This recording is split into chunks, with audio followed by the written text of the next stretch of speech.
ونصلي ونسلم على رسوله الكريم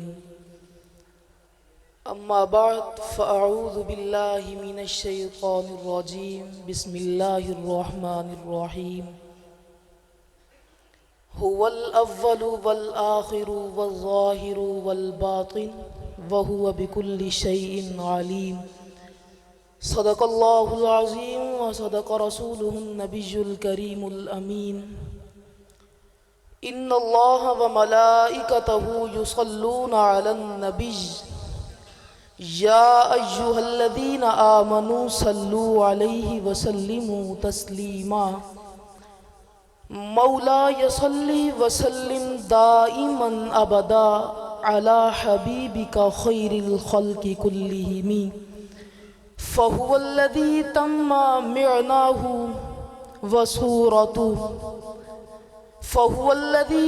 معناه وصورته مولاي صل وسلم دائما أبدا على حبيبك خير الخلق كلهم إن الله وملائكته يصلون على النبي يا أيها الذين آمنوا صلوا عليه وسلموا تسليما تمام تعریف و توصیف حمد و ثنا اللہ جل مجدہ الکریم کی ذات جو خالق کائنات بھی ہے اور مالک ارض و سماوات بھی۔ اللہ رب العزت کی حمد و ثنا کے بعد آقائے نامدار حبیب پروردگار نبی اکرم شفیع امم رسول محتشم نبی مکرم شفیع معظم نور مجسم اللہ کے پیارے امت کے سہارے حق کے محبوب دانائے غیوب مالک رقاب امم فخر عرب و عجم والی کون و مکان سیاہ لا مکان سید انس و جاں سرور لالا رخان نجر تاباں سرنشین مہوشاں ماہ خوباں شہنشاہ حسینہ تتمہ دوراں سرخیل زہرہ جمالاں جلوہ صبح ازل نور ذات لم یزل باعث تخلیق دو عالم فخر آدم و بنی آدم نجر بطحا رازدار ما اوحا شاہد ما تغا صاحب صدر علم نشرا محبوب آمنہ جناب حضرت محمد مصطفیٰ صلی اللہ علیہ وآلہ وسلم کے دربار گوہر میں ہدیہ درود و سلام پیش کرنے کے بعد دعا ہے کہ خالق کائنات حق بیان کرنے کی اور اس پر عمل پیرا ہونے کی توفیق عظیم عطا فرمائے۔ خالق کائنات نے قرآن پاک میں ارشاد فرمایا هو الاول والآخر والظاہر والباطن وهو بكل شيء علیم، کہ وہی ذات اول ہے، وہی آخر ہے، وہی ظاہر ہے، وہی باطن ہے اور ہر چیز کو جاننے والی ہے۔ مراد کیا؟ کہ وہ ذات جب کچھ نہ تھا تب بھی وہ ذات موجود تھی، والآخر جب ہر چیز پر فنا وارد ہو جائے گی، جب ہر چیز ختم کر دی جائے گی تب بھی اگر کوئی ذات ہوگی تو وہی ذات ہوگی، والظاہر اور وہ ذات ایسی ظاہر ہے کہ وہ اپنی نشانیاں جگہ جگہ پر بکھیرے ہوئے ہیں۔ اگر عالم اصغر میں غور کیا جائے، عالم اکبر میں غور کیا جائے تو اس کی نشانیاں واضح ہیں۔ والباطن اور فرمایا وہی ذات ایسی باطن ہے، ایسی چھپی ہوئی ذات ہے کہ حواس اس کا ادراک کرنے کی طاقت نہیں رکھتے۔ وَهُوَ بِكُلِّ شَيْءٍ عَلِيمٌ اور وہی ذات ہر چیز کو جاننے والی ہے۔ جو نقطہ آپ کو سمجھانا چاہتا ہوں، شیخ عبدالحق محدث دہلوی وہ اپنی کتاب میں اس کے خطبہ میں نقل کرتے ہیں، فرمایا اگر یہ 5 صفات خالق باری تعالیٰ کی ہیں، اگر اول ہونا، آخر ہونا، ظاہر ہونا، باطن ہونا اور غیب کو جاننا یہ اگر صفات خدا کی ہے تو شیخ عبدالحق محدث دہلوی فرماتے ہیں یہی صفات محمد مصطفیٰ کی بھی ہے۔ محمد مصطفیٰ صلی اللہ علیہ وآلہ وسلم کی ذات اول بھی ہے، محمد مصطفیٰ صلی اللہ علیہ وآلہ وسلم کی ذات آخر بھی ہے، محمد مصطفیٰ صلی اللہ علیہ وآلہ وسلم کی ذات ظاہر بھی ہے، محمد مصطفیٰ صلی اللہ علیہ وآلہ وسلم کی ذات باطن بھی ہے، وَهُوَ بِكُلِّ شَيْءٍ عَلِيمٌ، اور محمد مصطفیٰ کی ذات ہر چیز کو جاننے والی ہے۔ کس طرح اول، کس طرح آخر، کس طرح ظاہر، کس طرح باطن، اور کس طرح ہر چیز کو جاننے والی ہے۔ حضور علیہ السلام کی اولیت یہ ہے، حدیث مشہور ہے، حدیث جابر رضی اللہ تعالی عنہ، حضور علیہ السلام کی بارگاہ میں حاضر ہوتے ہیں اور عرض کرتے ہیں فدا کا ابی و امی یا رسول اللہ، میرے ماں باپ آپ پر قربان ہو جائیں، ان اول شیء خلقہ اللہ تعالی قبل الاشیاء، یا رسول اللہ صلی اللہ علیہ وآلہ وسلم مجھے خبر دیجئے کہ خالق کائنات نے سب سے پہلے کس چیز کو پیدا فرمایا؟ قال رسول اللہ صلی اللہ علیہ وآلہ وسلم یا جابر ان اللہ تعالی قد خلق قبل الاشیاء نور نبیک من نورہ، خالق کائنات کے محبوب صلی اللہ علیہ وآلہ وسلم فرماتے ہیں اے جابر رضی اللہ تعالیٰ عنہ، سب سے پہلے خالق کائنات نے تیرے نبی کے نور کو اپنے نور سے پیدا فرمایا۔ حدیث مشہور ہے، حدیث معروف ہے، لیکن اس کا تقابل کرنا چاہتا ہوں۔ دوسری طرف حدیث پاک ہے، حضور علیہ السلام فرماتے ہیں اول خلق اللہ القلم، کہ خالق کائنات نے سب سے پہلے قلم کو پیدا فرمایا، تو پھر نور کی بات کہاں رہ گئی؟ حضور علیہ السلام کے نور کی بات کہاں گئی؟ حضور علیہ السلام خود فرما رہے ہیں کہ اللہ رب العزت نے سب سے پہلے قلم کو پیدا فرمایا۔ تو اس میں تطبیق یوں دی جائے گی کہ ہم ان کا یہ ضابطہ نہیں مانتے کہ ضعیف حدیث کو مطلقاً رد کر دیا جائے، ضعیف حدیث کو مطلقاً ترک کر دیا جائے، بلکہ اس کے بارے میں قاعدہ اور قانون یہ ہے کہ جب دلیل ضمنی دلیل قطعی کے مقابلہ میں آ جائے تو تطبیق قائم کی جائے، مطابقت قائم کی جائے۔ اگر تو مطابقت قائم ہو جائے تو فبیہا، درست ہے، اگر مطابقت قائم نہ ہو تو پھر دلیل ضمنی کو ترک کر دیا جاتا ہے۔ تو خلاصہ کیا نکلا، بات کیا نکلی کہ قلم کی تخلیق کی اولیت یہ اضافی ہے، اور نور محمد مصطفیٰ صلی اللہ علیہ وآلہ وسلم کی تخلیق کی اولیت یہ حقیقی ہے۔ اس وجہ سے حضور علیہ السلام کے نور کو سب سے پہلے تخلیق کیا گیا۔ حضور علیہ السلام کی اولیت کیا ہے؟ حضور علیہ السلام سے پوچھا گیا یا رسول اللہ صلی اللہ علیہ وآلہ وسلم آپ کب سے نبی ہیں؟ فرمایا کہ وَإِنَّ آدَمَ لَمُنْجَدِلٌ فِي طِينَتِهِ، میں اس وقت بھی خالق کائنات کے حریم ناز میں نبی تھا جب آدم علیہ السلام ابھی خمیر کے درمیان تھے۔ تو اس حدیث سے حضور علیہ السلام کا تحقیقاً نور ہونا بھی ثابت ہے، حضور علیہ السلام کا ختم نبوت پر فائز ہونا بھی ثابت ہے، اور حضور علیہ السلام کا آدم علیہ السلام سے پہلے ہونا بھی ثابت ہے۔ اور حضور علیہ السلام کی اولیت کس اعتبار سے ہے؟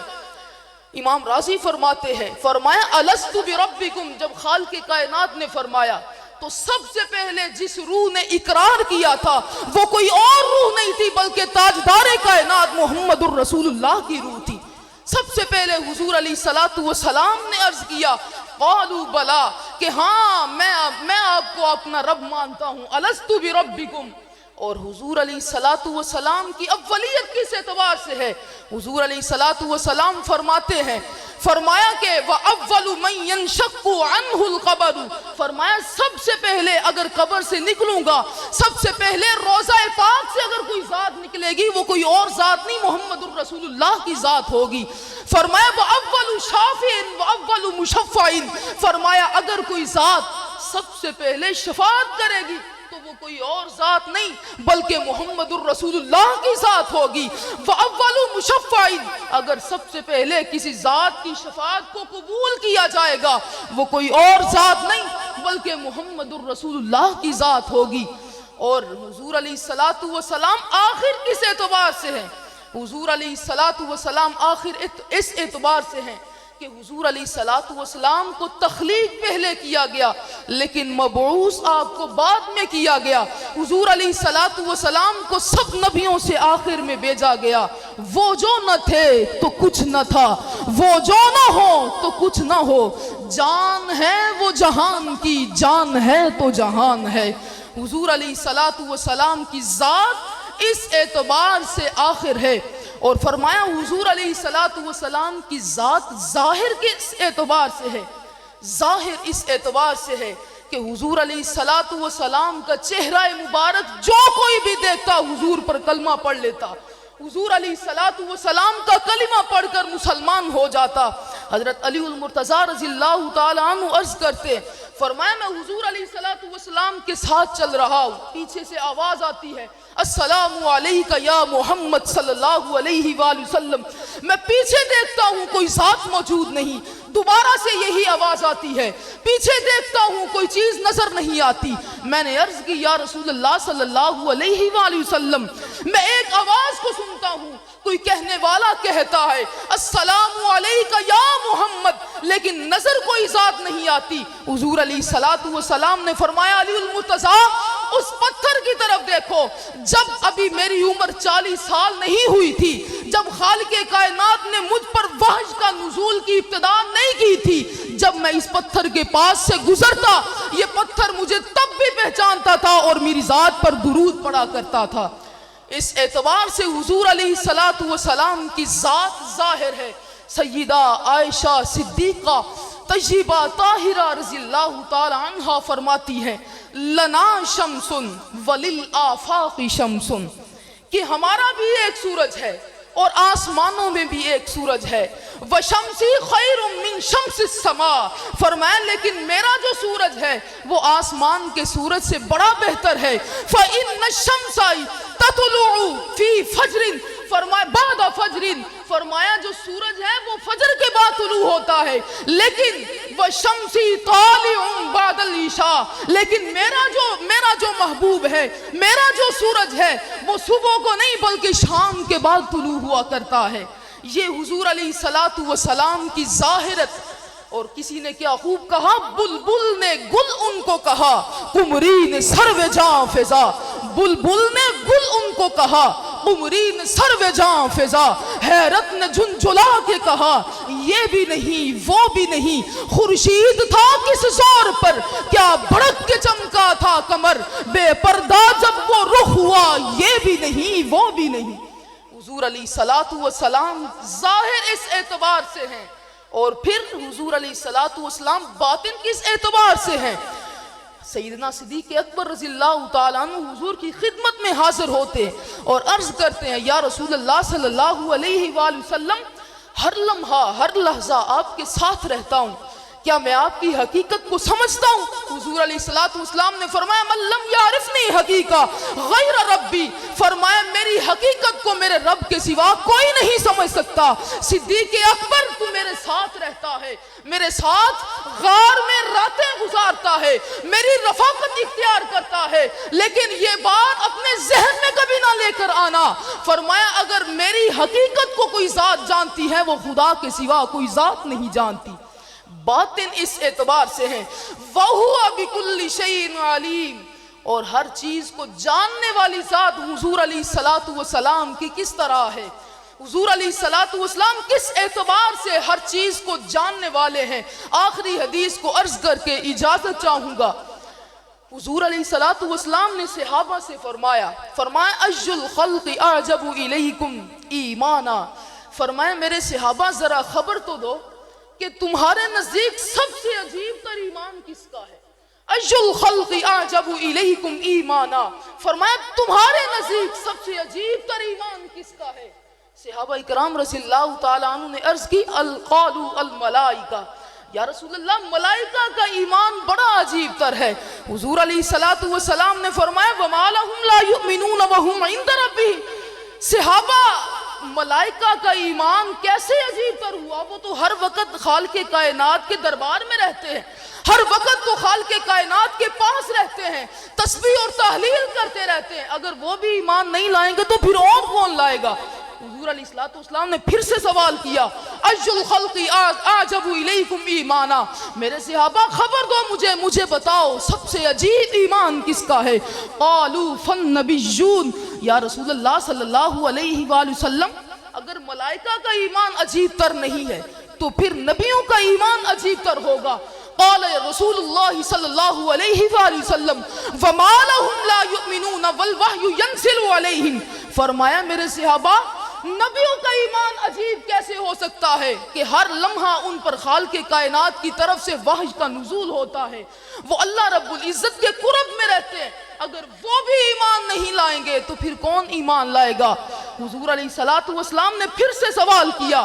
اب صحابہ اکرام رضی اللہ تعالیٰ عنہ نے عرض کی فَنَحْنُ یا رسول اللہ اگر ملائکہ کا ایمان بھی عجیب نہیں ہے، اگر نبیوں کا ایمان بھی عجیب نہیں ہے تو پھر بڑے معصومیت بھرے لہجے میں کہا فَنَحْنُ یا رسول اللہ پھر ہمارا ایمان بڑا عجیب تر ہے۔ قال رسول اللہ صلی اللہ علیہ وآلہ وسلم وَمَا لَكُمْ لَا تُؤْمِنُونَ وَأَنَا بَيْنَ أَظْهُرِكُمْ، فرمایا میرے صحابہ تمہارا ایمان کیسے عجیب تر ہو سکتا ہے؟ صبح و شام تو میرے دربار میں رہتے ہو، صبح و شام میرے ہاتھوں سے پانی کا نکلنا دیکھتے ہو، صبح و شام تو پتھروں کو کلمہ پڑھتے ہوئے دیکھتے ہو، تمہارا ایمان لانا کس قدر عجیب ہوگا؟ عرض کی یا رسول اللہ پھر آپ ہی فرما دیجئے۔ حضور علیہ الصلوۃ والسلام نے فرمایا قال ان اعجب الخلق الی ایمانا، حضور علیہ الصلوۃ والسلام نے فرمایا یکونون من بعدی، میرے نزدیک سب سے عجیب تر ایمان اس قوم کا ہوگا جو میرے بعد تشریف لائے گی، جو میرے بعد آئے گی، جنہوں نے مجھے دیکھا نہیں ہوگا، جنہوں نے میرے نام کو صرف کتابوں میں پڑھا ہوگا، جنہوں نے میرے نام کو صرف لوگوں سے سنا ہوگا، لیکن حضور علیہ الصلوۃ والسلام نے فرمایا اپنا تن من دن سب کچھ میری ذات پر قربان کرنا جانتے ہوں گے۔ فرمایا میرے صحابہ ملائکہ کا ایمان بھی عجیب تر نہیں ہے، نبیوں کا ایمان بھی عجیب تر نہیں ہے، اے صحابہ تمہارا ایمان بھی عجیب تر نہیں ہے۔ اگر کسی ذات کا، اگر کسی کا ایمان عجیب تر ہے تو وہ ان لوگوں کا ایمان عجیب ہے یکونون من بعدی، جو میرے بعد آئیں گے، میرے نام کو کتابوں میں پڑھیں گے، میرے نام کو لوگوں کے منہوں سے سنیں گے، لیکن میرے نام پر اپنی جان کو نچھار کر دیں گے۔ فرمایا وہی میرے محبوب ہوں گے۔ اور اس کے علاوہ حضور علیہ الصلوۃ والسلام نے فرمایا، امام مسلم اس کو نقل کرتے ہیں، فرمایا طوبی لمن رآنی فآمن بی وطوبی 7 مرات لمن لم یرانی وآمن بی، حضور علیہ الصلوۃ والسلام نے فرمایا خوشخبری ہو اس شخص کے لیے جس نے مجھے دیکھا اور مجھ پر ایمان لے آیا، ایک مرتبہ خوشخبری، لیکن فرمایا وطوبی 7 مرات، ان لوگوں کے لیے 7 مرتبہ خوشخبری ہو جنہوں نے مجھے دیکھا نہیں لیکن میری ذات پر اپنی جان نچھاور کر دیتے ہیں۔ تو اپنے سخن کو، اپنے موضوع کو اسی بات پر ختم کرتا ہوں۔ اقبال فرماتے ہیں حضور علیہ الصلوۃ والسلام کے اس پورے مضمون کو اپنے ایک جملے میں نقل کرتے ہیں، فرماتے ہیں نگاہ عشق و مستی میں وہی اول وہی آخر، نگاہ عشق و مستی میں وہی اول وہی آخر، وہی قرآن وہی فرقان وہی یاسین وہی طٰہٰ۔